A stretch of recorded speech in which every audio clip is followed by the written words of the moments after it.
बड़ी खबर आ रही है इस वक्त की चिकित्सा शिक्षा विभाग से। इस वक्त की बड़ी खबर, जयपुर और जोधपुर मेडिकल कॉलेज को स्थायी प्राचार्य मिल गए हैं। एसएमएस मेडिकल कॉलेज प्राचार्य पद पर डॉक्टर दीपक माहेश्वरी की नियुक्ति कर दी गई है, जबकि जोधपुर मेडिकल कॉलेज प्राचार्य डॉक्टर बीएस जोधा बनाए गए हैं। जिस नाम की संभावना थी उस नाम की नियुक्ति डॉक्टर दीपक माहेश्वरी की नियुक्ति कर दी गई है एसएमएस मेडिकल कॉलेज प्राचार्य पद पर। ये बड़ी खबर इस वक्त की चिकित्सा शिक्षा विभाग से। सचिन मेरे सहयोगी हमारे साथ फोन लाइन पर जुड़ गए हैं। सचिन, संभावना भी डॉक्टर दीपक के नाम के नाम पर मुहर की लग रही थी और हुआ भी कुछ ऐसा ही, क्या अपडेट?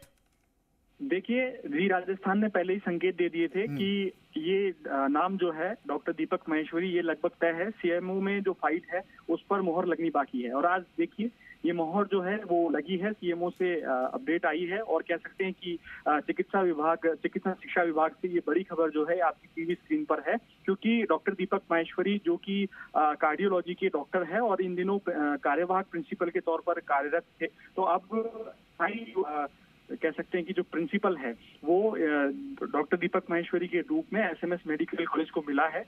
तो कह सकते हैं कि जब इनकी कार्यवाहक तौर पर नियुक्ति की गई थी और जब से लेकर अब तक कह सकते हैं कि कार्य को देखते हुए, यानी कि कह सकते हैं कि कार्यशैली को देखते हुए ये नियुक्ति जो है ये बड़ी महत्वपूर्ण मानी जा रही है। और 8 तारीख को, यानी कि कह सकते हैं कि आज से ठीक 1 महीने पहले कह सकते हैं कि इस प्रिंसिपल पद के लिए इंटरव्यू हुए थे और मुख्य सचिव के सहित के साथ में कुछ पैनल्स जो है डॉक्टर्स का वो बैठा था, वो उन्होंने ये जो इंटरव्यू है ये लिए थे और कह सकते हैं कि ठीक 1 महीने बाद जो आज एसएमएस मेडिकल कॉलेज है उसको एक स्थायी प्रिंसिपल जो कह सकते हैं कि डॉक्टर दीपक माहेश्वरी के रूप में मिला है। और कह सकते हैं कि सरकार ने फिर से डॉक्टर दीपक माहेश्वरी पर भरोसा जताया है। उनकी कार्यशैली को देखते हुए फिर से उन्हें स्थायी कह सकते हैं कि जो प्रिंसिपल है वो एसएमएस मेडिकल कॉलेज का बनाया। जी, जोधपुर की बात करेंगे सचिन, लेकिन उससे पहले डॉक्टर दीपक माहेश्वरी की ही बात।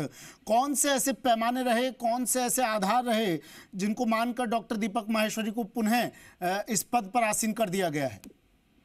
देखिए, आप ठीक कह रहे हैं। कार्यशैली की अगर बात की जाए तो एक एसएमएस अस्पताल में कह सकते हैं कि कार्डियोलॉजी टावर जो है वो बनकर तैयार हो रहा है, आईपीडी जो है वो बनकर तैयार हो रही है, जिसके लिए बड़ा एक महत्वपूर्ण मुद्दा है फंड्स का। उस फंड्स के लिए कह सकते हैं कि सरकार के पास जाना, उसके इंफ्रास्ट्रक्चर को कह सकते हैं कि कैसे मजबूत किया जाए, उसको हर बार कह सकते हैं कि ऐसे कामों को सरकार के सामने रखना और सरकार से अप्रूवल करवा के लाना, ये बहुत बड़ी बात होती है। तो ऐसे काम जो है डॉक्टर दीपक माहेश्वरी ने ऐसे काम कह सकते हैं कि उनके जब वो कार्यवाहक प्रिंसिपल थे तो ऐसे काम उन्होंने किए और अस्पताल को किस तरीके से मजबूत किया जाए, इंफ्रास्ट्रक्चर किस तरीके से मजबूत किया जाए, इसको कह सकते हैं प्लानिंग जो है वो उनके पास में ऑलरेडी थी। वो प्लानिंग जब सरकार के सामने उन्होंने कह सकते हैं कि बताई तो उन्होंने कह सकते हैं कि उनका जो कार्यशैली है उसको पसंद करते हुए फिर से एक स्थायी तौर पर जो कह सकते हैं कि प्रिंसिपल है उसके पद पर नियुक्ति हुई। वो कौन कौन से नाम थे जो इस रेस में सबसे आगे चल रहे थे और दीपक माहेश्वरी ने रेस जीत ली? देखिए, एक कह सकते हैं कि अटकलें ये भी लगाई जा रही थी कि महिला जो प्रिंसिपल है वो भी इस अस्पताल को मिल सकती है, इस मेडिकल कॉलेज को मिल सकती है। अगर महिला जो डॉक्टर की बात करें तो डॉक्टर भावना शर्मा का नाम आगे चल रहा था और दूसरा नाम डॉक्टर दीपक माहेश्वरी का खुद का था। तो आप कह सकते हैं कि दोनों के नामों में जो कह सकते हैं सरकार की जो सहमति बनी है, मुख्य सचिव के सामने ये इंटरव्यू हुए थे उस पैनल में, तो डॉक्टर दीपक माहेश्वरी जो है वो प्रबल दावेदार पाए गए, तो उस हिसाब से जो नियुक्ति है वो प्रिंसिपल पद पर की गई है। अब जोधपुर की बात, Sachin, BS Jodha, doctor BS Jodha प्राचार्य बना दिए गए हैं मेडिकल कॉलेज के। इनका मेडिकल बैकग्राउंड क्या कहता है, इनके बारे में थोड़ा बताइए।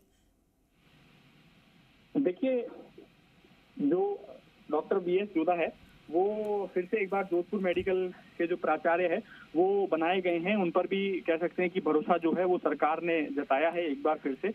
और जो कार्यशैली की अगर बात करें तो उनकी कार्यशैली से भी जो सरकार है वो खुश थी, लेकिन हालांकि पिछले दिनों कह सकते हैं कि जब उनकी कार्यवाहक के तौर पर नियुक्ति की गई थी तो 2 से 3 या 5 दिनों के अंतराल में उनको हटा दिया गया था और दूसरी जो कह सकते हैं कि प्रिंसिपल है वो बनाई गई थी। लेकिन फिर से जब इंटरव्यू होने के बाद में कह सकते हैं कि एक बार फिर डॉक्टर कह सकते हैं कि जोधा जो है, बीएस जोधा, उन पर एक बार फिर से सरकार ने भरोसा जताया और उन्होंने जोधपुर मेडिकल कॉलेज की जो कमान है वो सौंपी गई है। आप बता रहे हैं 2-3 दिन में इन्हें हटा दिया गया था, कारण क्या रहे? तो उस वक्त पे बवाल की भी खबरें आई थी कुछ प्राचार्य पद को लेकर जोधपुर में।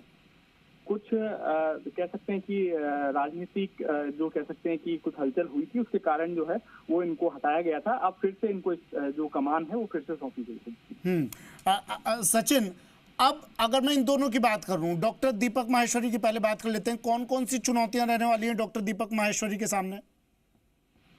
देखिए, एसएमएस मेडिकल कॉलेज में जब कह सकते हैं कि जो इंफ्रास्ट्रक्चर है उसको किस तरीके से मजबूत किया जाए, वो एक सबसे पहले कह सकते हैं कि सबसे बड़ी बात होती है। और जब इस अस्पताल की बात करें, एसएमएस अस्पताल की, तो आए दिन खबरें जी राजस्थान भी प्रमुखता से चला रहा है कि कहीं फॉल सीलिंग गिरती है तो कहीं पर आग लग जाती है, तो कहीं पर किसी तरीके की जो घटना है वो हो जाती है। लेकिन अब इनके ऊपर एक स्थायी प्रिंसिपल के तौर पर कह सकते हैं कि कार्यभार जो है वो ज्यादा रहने वाला है, क्योंकि कह सकते हैं कि इंफ्रास्ट्रक्चर मजबूत करने का जो काम है वो इनका रहेगा। रेजिडेंट डॉक्टर्स को किस तरीके से संभालना है वो इनका काम रहेगा। फंड्स जो है इंफ्रास्ट्रक्चर को मजबूत करने के लिए वो फिर से कह सकते हैं कि कुछ हॉस्टल्स जो है उनकी मरम्मत होनी बाकी है। उन हॉस्टल्स का जो फंड है वो किस प्रकार से जो सरकार से लाया जाए वो इनके पास रहेगा। इन दिनों रेजिडेंट डॉक्टर्स जो है वो हड़ताल पर है।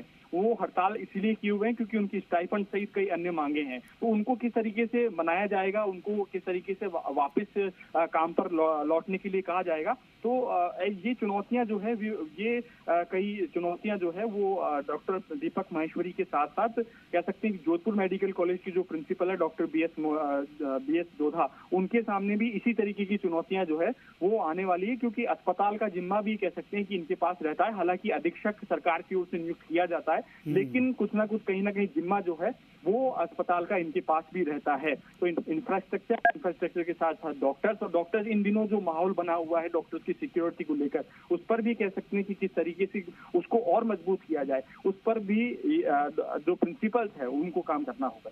ठीक है, मैं आता हूँ सचिन आपके पास। राकेश भारद्वाज मेरे सहयोगी जोधपुर से हमारे साथ जुड़ गए हैं। BS Jodha, doctor BS Jodha, इनका मेडिकल बैकग्राउंड बताइए राकेश। नियुक्ति किस तरह हुई, कैसे रेस में या अव्वल रहे, और दूसरा आने वाले वक्त में क्या क्या चुनौतियां डॉक्टर बीएस जोधा के सामने? राकेश, देखिए, अगर बात जोधपुर की करूं, डॉक्टर बीएस जोधा की करूं, तो जिस तरीके से मेडिकल प्रोफेशन में जो चुनौतियां कम नहीं है, और डॉक्टर एसएन मेडिकल कॉलेज जो है उसका प्रिंसिपल डॉक्टर बीएस जोधा को बनाया गया, निश्चित रूप से उनके पास मुश्किलें भी हैं, समस्याएं भी हैं, चुनौतियां भी हैं, क्योंकि जोधपुर में 3 जो है अस्पताल जो है मेडिकल कॉलेज के अंतर्गत आते हैं।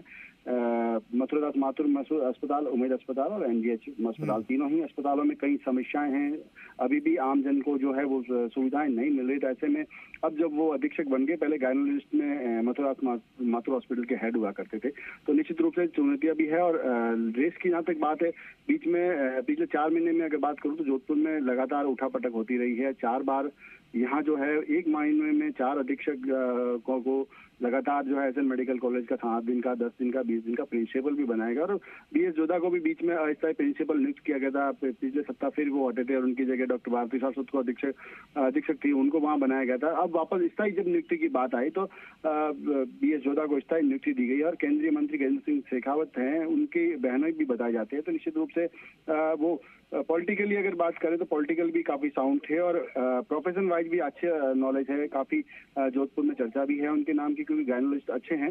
तो निश्चित रूप से जोधपुर की जनता को इसका लाभ भी मिलेगा। जब वो एसएन मेडिकल कॉलेज के प्रिंसिपल बने तो निश्चित रूप से तीनों ही जो संस्थान है जो इनके अंडर में आते हैं, निश्चित रूप से वो प्रगति के पथ पे जाएंगे, और जनता को जो है चिकित्सा सुविधाएं जो है जल्द से जल्द सुलभ हो सके, इस पर लगातार वो प्रयास करेंगे। और डॉक्टर बीएस जोधा भी मेरे सहयोगी सचिन बता रहे थे, ये तो दोनों जगह ही चुनौतियां रहने वाली है। राकेश, इस चुनौतियों के लिए क्या प्लानिंग रहेगी, क्या स्ट्रेटेजी रहेगी? पहली, डॉक्टर्स की कमी, दूसरी आए दिन होने वाली हड़ताल, तीसरी जो परिजन हंगामा कर देते हैं डॉक्टर्स की सुरक्षा को लेकर, मेन ये 3 चीजें, इन 3 चीजों से जयपुर में भी आपको पार पाना होगा और जोधपुर में भी। राकेश, देखिए, जिस तरीके से चुनौतियां हैं, निश्चित रूप से मेन पावर की कमी तो है ही है।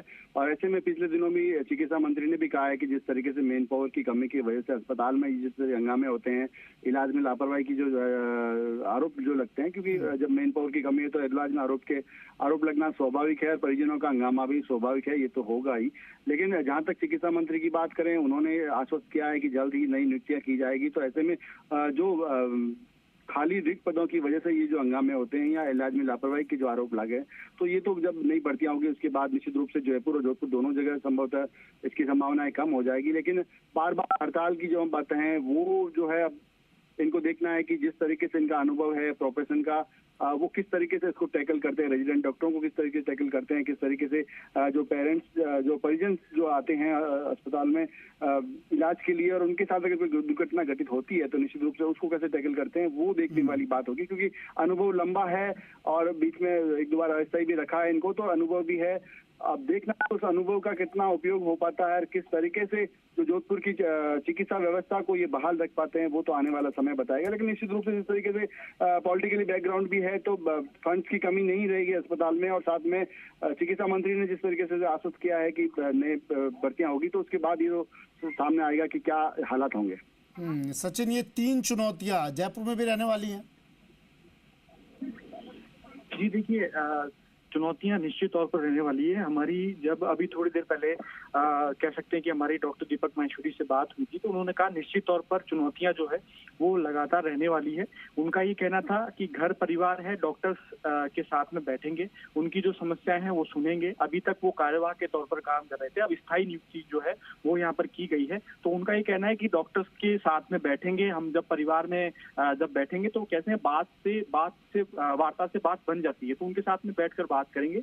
और निश्चित तौर पर जो गार्ड्स की उपलब्धता है वो कम है, लेकिन उसकी इन दिनों जो गार्ड्स है उनको उनकी संख्या में वृद्धि की गई है, उनको संख्या को बढ़ाया गया है। तो और किस तरीके से जो डॉक्टर्स हैं, डॉक्टर्स के साथ साथ रेजिडेंट डॉक्टर्स हैं, उनकी सुरक्षा को लेकर भी जो ध्यान है वो यहाँ पर रखा जाएगा। और आईपीडी कह सकते हैं कि आईपीडी और ओपीडी की तरफ जो भी है वो ध्यान यहाँ पर रखा जाएगा। ठीक है, शुक्रिया आप दोनों का तमाम जानकारी के लिए। राकेश जोधपुर से हमारे साथ जुड़े, सचिन